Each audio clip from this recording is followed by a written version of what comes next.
EA is now on Twitch. Join us Wednesday nights when Alistair reads a bedtime story, and Sunday mornings for a few hours of chill casual gaming, plus interviews, special guests, pickup streams, and more. Visit twitch.tv/EA Podcasts and follow us to be notified when we go live, plus access VODs of past broadcasts.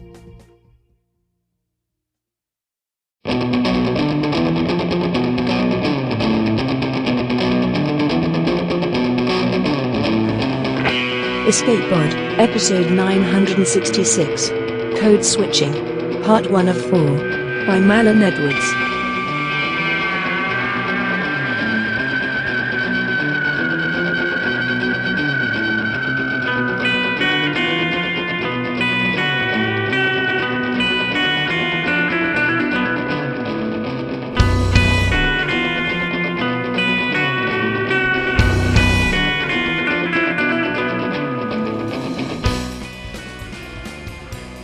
Hello, and welcome to Escape Pod, your weekly science fiction podcast.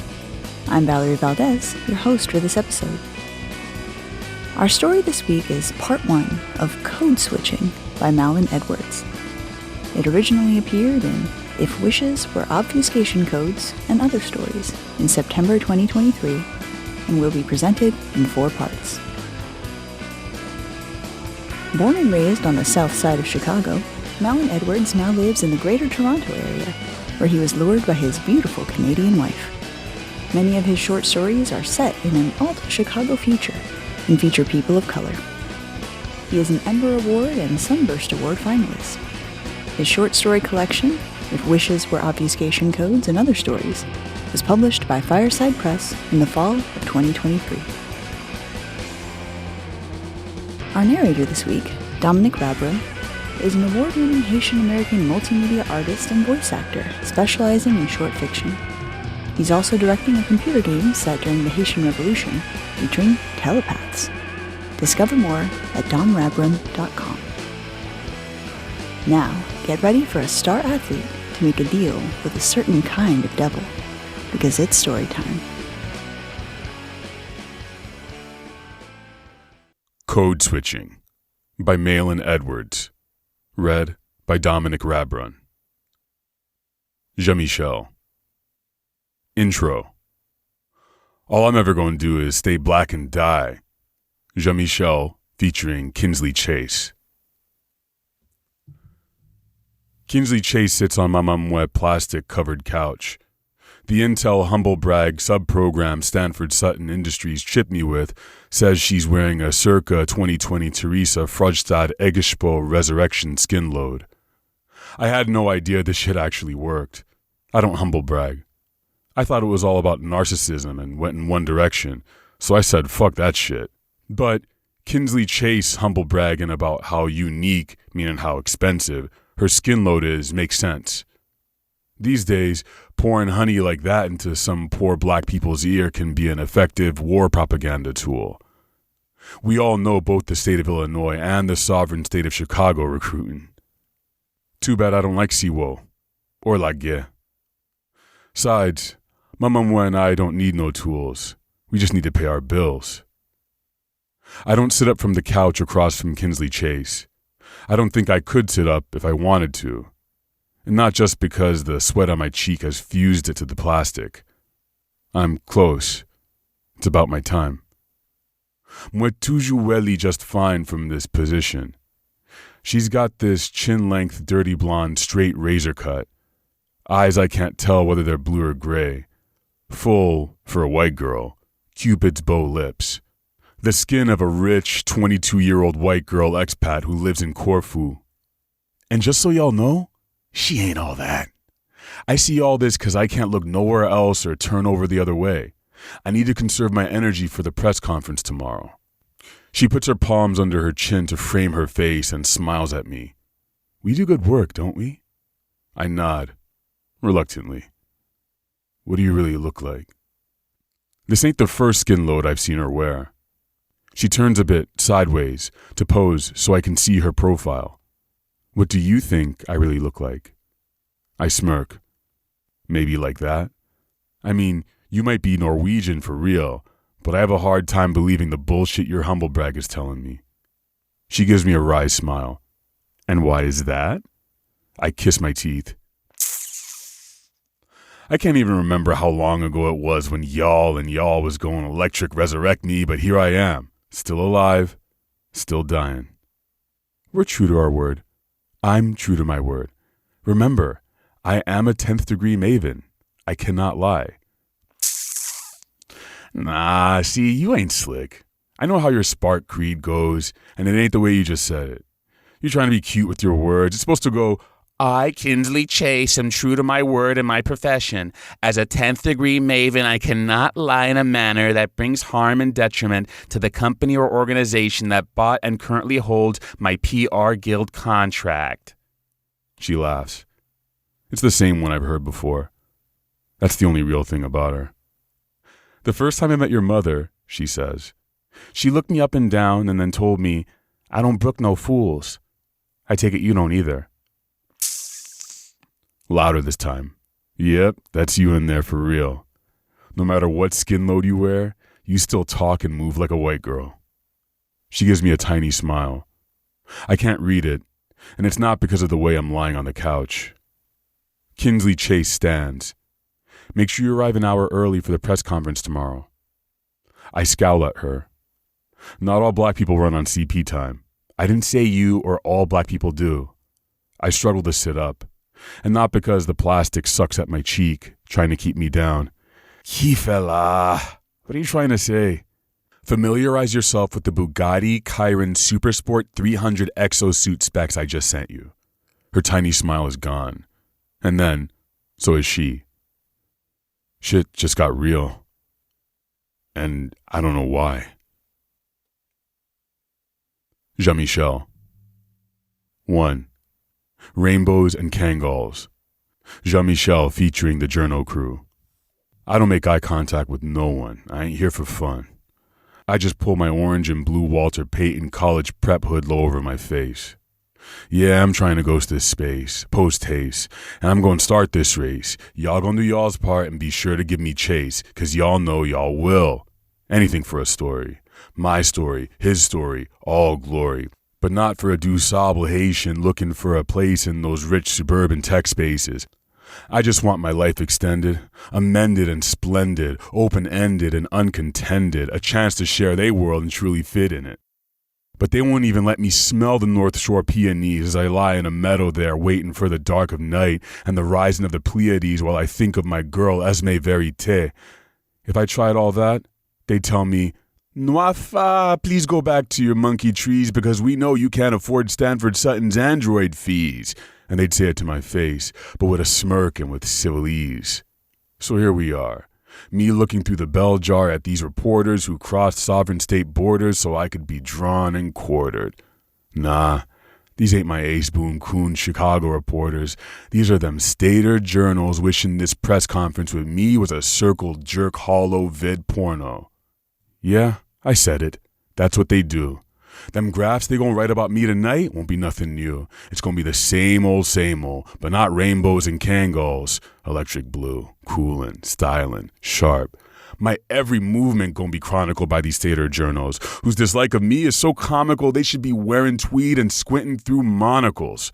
White man is all I see, except for this one white girl in front of me who looks like her name should be Bree. They're going to describe me at this presser in exquisite detail, including my hoodie and how I never failed to exhale in frustration when I kissed my teeth in disbelief at the questions. And that's just for starters. Oh, my stars and garters, these white men going to holler high-pitched and shrill as if they going over a cliff in a car like Mr. Bill that I slouched into the press conference late, sauntered up to the dais with an exaggerated pimp gait, stared at the floor when I answered their questions, scratched my chin because I was bored of their questions, soaked in my hood because I was too good for their questions, curled my lip when I ignored their quips. Yeah, it's gonna be a trip. But I'm prepared to be berated and castigated as if I ejaculated on the hood of the Stater governor's black Mercedes and then smacked a Stater baby. Nah, these stater journos ain't sympathetic to a 17-year-old diabetic whose kidney failure ain't respected because they don't think he should have ever been considered for electric resurrection. Now y'all watch as this press conference gets hectic. Do you think it's fair that the NCAA denied your petition to play football at Auburn University? No. Are you going to submit an appeal to the NCAA Committee on Competitive Safeguards and Medical Aspects of Sports? No. But you're dying. Your doctor said you only have weeks to live. Still no. Electric resurrection, born-again perfection, the 6-0 correction. That's what them rich-ass state of Illinois live in, keeping up with the Joneses driving, buying the mansions of Jeremy Piven. Does he still live in the North Shore? Is he even alive anymore? I love them in Smoking Aces with Common, plus Alicia Keys and Taraji's pretty faces. White kids call it. With no doubt about the wallet. Status is the only thing that matters to these state of Illinois crackers. Y'all should see them white kids up there drafting and crafting a stand-by-me lard-ass mass of post-suicide instructions with no reluctance. For they parents to commission Stanford Sutton Industries to build a perfect body, no contrition. Designed pre-suicide with careful ambition by spoiled teenagers who all day wishing they nose or they lips or they tits or their dicks was a very different vision. But when my black ass tried to ask for the 6 zeros, I got 3 rows of assholes telling me them bungalows on my street in Chicago is too shabby to be held up solo against they stater investment portfolios. Nah, it don't matter that I'm from the sovereign state of tomorrow, better known as Chicago. Them staters ain't got no sorrow for a poor black boy who can't find 2 buttons to borrow. Yeah, I don't know what it mean either. When mama speak, I just believe her. Chris Robertson with the New City Republican here. You were born and raised in Chicago, the South Side, Jeffrey Manor, rough and tumble urban jungle. Your father is a deadbeat dad. Your mother is poor, dirt poor. We're talking having trouble scraping together coin for the guild coffers poor. And that's with the Maids, Cleaners, and Launderers Guild having one of the lowest, if not the lowest guild dues in your city-state. Your mother doesn't have electric resurrection money, and yet you're turning down a full-ride scholarship and the chance at extended life. Shouldn't you appeal? No. Cunha, make sure y'all hear me on this, as if I'm a trumpet being played by Wynton Marsalis. See that Stater journal 3 rows back? Yeah, him over there who is just talking smack. He keep on running his mouth like that about Mama Mwen as if she lesser, and I for damn sure ain't gonna behave up in this presser. Utandem? Yeah, y'all heard me. I didn't stutter. I ain't scared of this journal horde, B. That's my mother.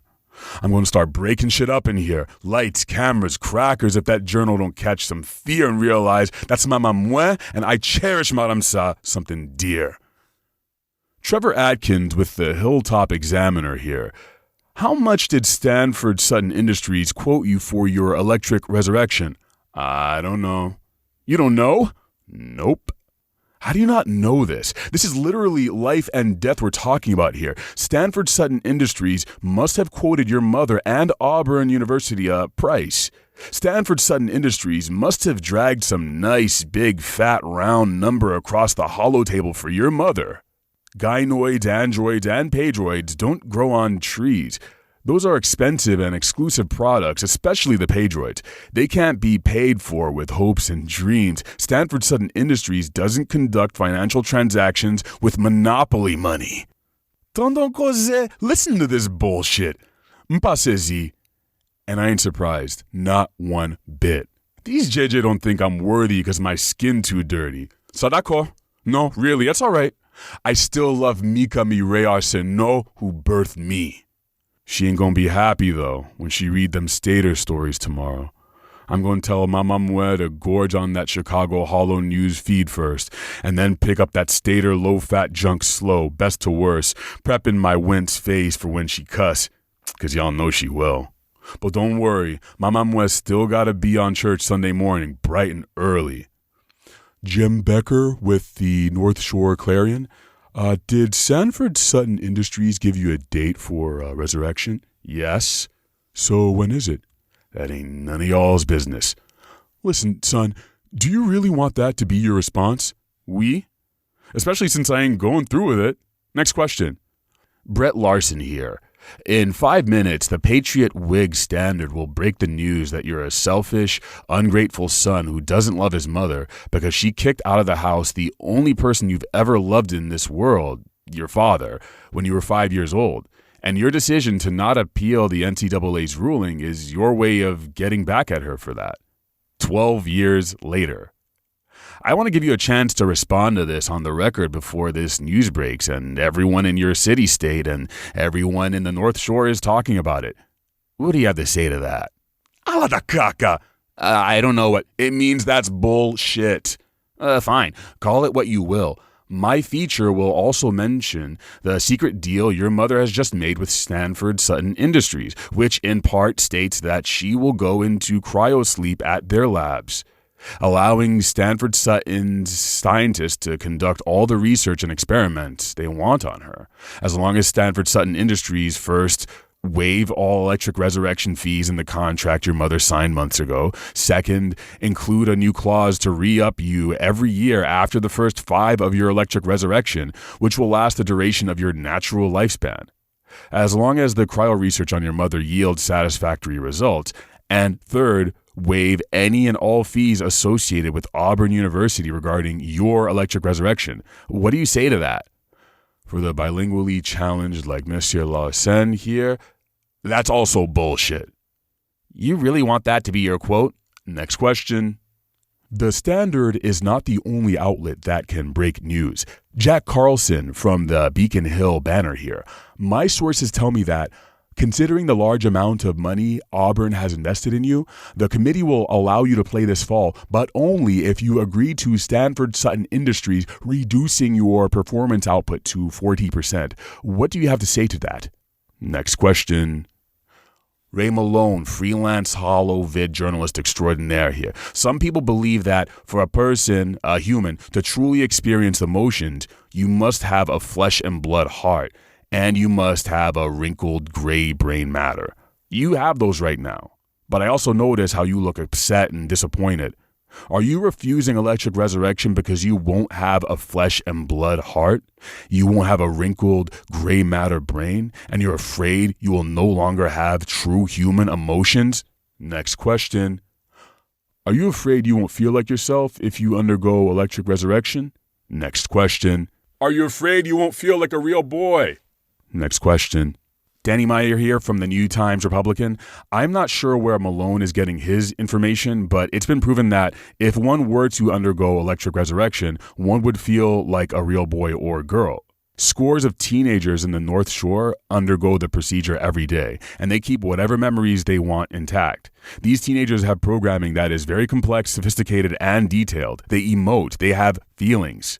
That is the crux of this NCAA rumor we keep hearing about, Jean-Michel.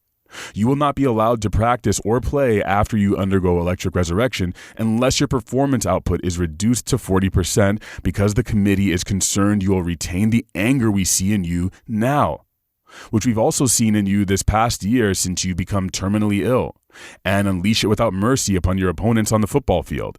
Is that your concern as well? Wapale Paul Tafia. Nah, it's cool. I know you don't understand, so I'll just say it in plain English. That's some straight, crazy nonsense. Y'all acting like I'm the Incredible Hulk or Wolverine or somebody, as if I got some volatile, dangerous anger pent up in me that I can't control. Kristen Muller here from the Drumheller Post. But Jean-Michel, be honest with us. That is what you're worried about, isn't it? That is why you won't undergo electric resurrection.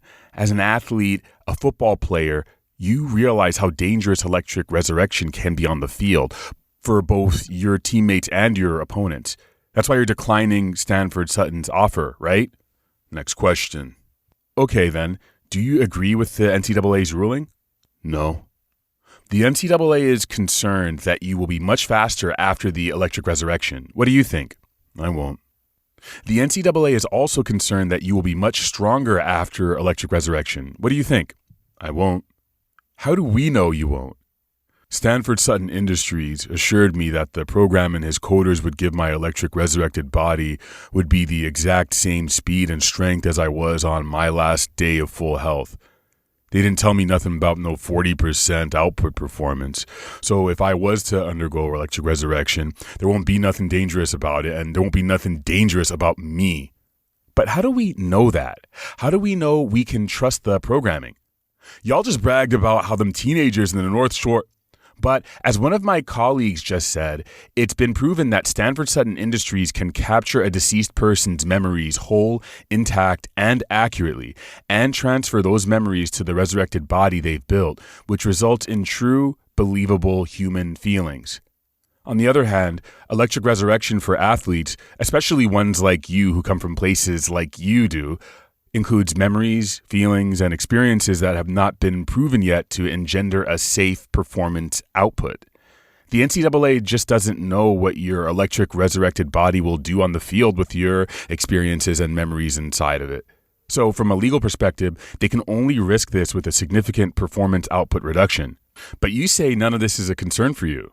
So tell us, why won't you undergo the most coveted and expensive cosmetic procedure man has ever known, which grants you veritable immortality with no money coming out of your mother's pocket? Kids in the North Shore literally dream about this every night, but you're thumbing your nose at it. How about you tell the NCAA I said to let me undergo electric resurrection with full performance output, and quitte Montreux, there ain't nothing to worry about. Why don't you tell them yourself? Tell them I said, quitte Montreux before the season starts. Quitte Montreux on practice holovid. Look, the NCAA is reluctant to take its first chance at a sports-based electric resurrection on you because I'm black and du Sable Haitian. No, because you'd be dangerous on the field. No, what you really mean is me being black and du Sable Haitian makes me dangerous on the field. Est-ce que c'est pas ça? Don't put words in my mouth. What I really mean is you want me to tell the NCAA to let you give them a workout once you undergo electric resurrection. But how do they know you won't just go half speed? How do they know you won't just play down your augmented speed and strength during the workout and then unleash it on the field when the season starts? Y'all really like that word, unleash. It's a perfect one to put on young black boys who make the same tackles and same blocks as them white boys in the North Shore. When they do it, y'all right. Hayden Kelleher, All-State left tackle and National Honor Society member, cleaned the Sam linebacker's clock to open a hole for his tailback, who scored the game-winning touchdown on 4th and goal. But when we do it, y'all right. Simeon Andreville, juvenile delinquent and despicable row boy gang member, unleashed violence and fury and mayhem on the quarterback when he sacked him on 4th and goal with no time left on the clock to win the game.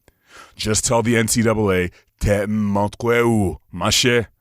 Steve Schultz here. I don't know about the school districts of my fellow journalists here, but District 65 in Lake Bluff and District 115 in Lake Forest offered 8 foreign languages at both the elementary and high school levels back when I got my education, and Haitian Creole wasn't one of them. I have no idea what that gobbledygook was you just mixed in with your English, but I'll say this. You could kill someone out there on the football field if you undergo electric resurrection. You won't be a boy. You'll be something new, something different, something awful and dangerous. The Dispatch agrees. Robbie Vandenberg here, by the way. Look, Jean-Michel, you won't be doing anything like those other kids on the field. Those real kids out there, not with your upbringing, where you grew up, and how angry you are. You won't even be human. You'll be some raging, techno-organic, super strong, super agile creature whose creation we all will come to regret in short order. You'll be a super predator, no less, designed with supposed good intentions, but a monster that will eventually rip us all to pieces in the end, both literally and metaphorically. How do you feel about that? Kiradosa? No, Moshe, don't look at me like I just shit in my hand and told you it was chocolat. Moi sérieux, what kind of bullshit is that? Thank God. When Mama read each and every one of these Stater journals goings on at the butt crack of tomorrow morn, mes amis, she gonna say, I should never have told you, comporte-nous bien, Jean-Michel, yesterday. But she did, and I couldn't. I thought about it, but I didn't.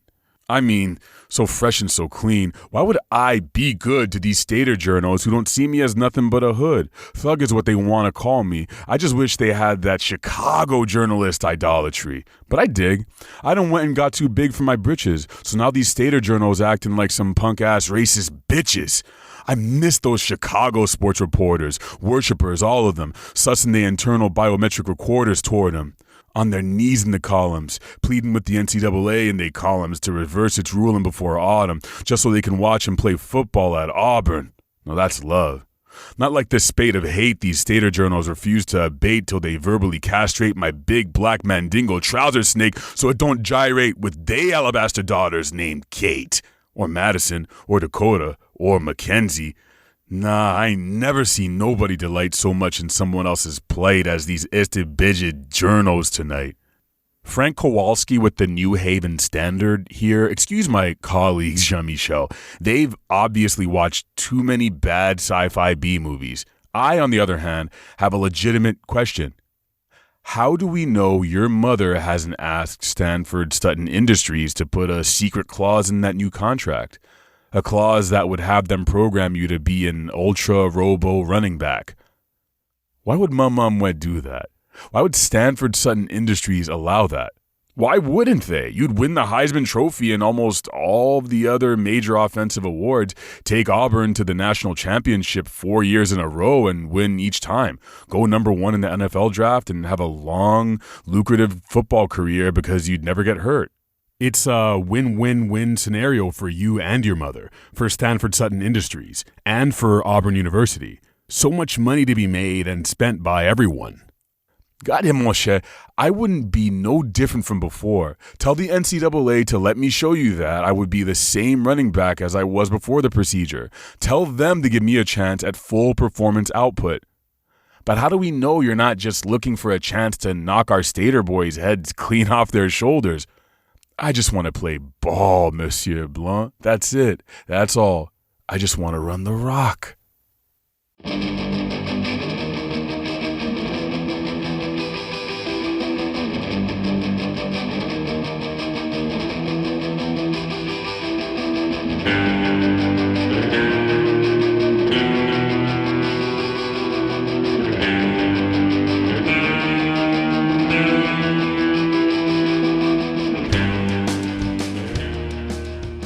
Once again, that was part 1 of Code Switching by Malin Edwards.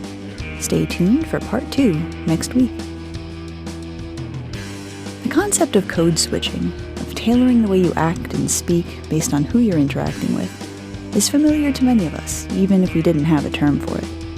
In the first layers of this story, we find Jean-Michel showing us a particular front as he deals with a sassy scientist, then another with a crowd of hostile journalists brutally interrogating his life choices and grossly insulting him and his mother.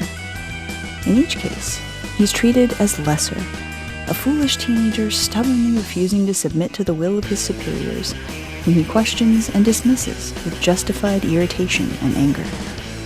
His code will be switched as his very self is transferred into a new body that he will be able to reskin at will, just like so many privileged teens who are not subjected to the same media circus because of the skin color they're born with.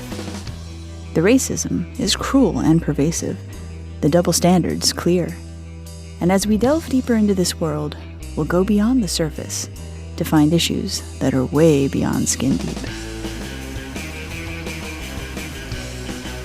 Escape Pod is part of the Escape Artists Foundation, a 501c3 nonprofit, and this episode is distributed under the Creative Commons Attribution Non-Commercial No Derivatives 4.0 International License. Don't change it, don't sell it. Please do share it. If you'd like to support Escape Pod, please rate or review us on Spotify, Apple Podcasts, or your favorite app. We are 100% audience supported, and we count on your donations to keep the lights on and the servers humming. You can now donate via 4 different platforms. On Patreon and Ko-fi, search for Escape Artists. On Twitch and YouTube, we're at EA Podcasts. You can also use PayPal through our website, escapepod.org. Patreon subscribers have access to exclusive merchandise and can be automatically added to our Discord. where they can chat with other fans as well as our staff members. Our opening and closing music is by Daikaiju at daikaiju.org.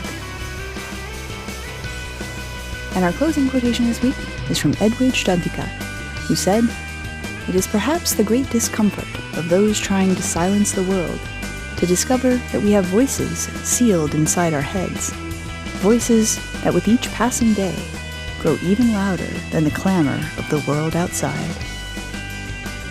Thanks for joining us, and may your escape pod be fully stocked with stories.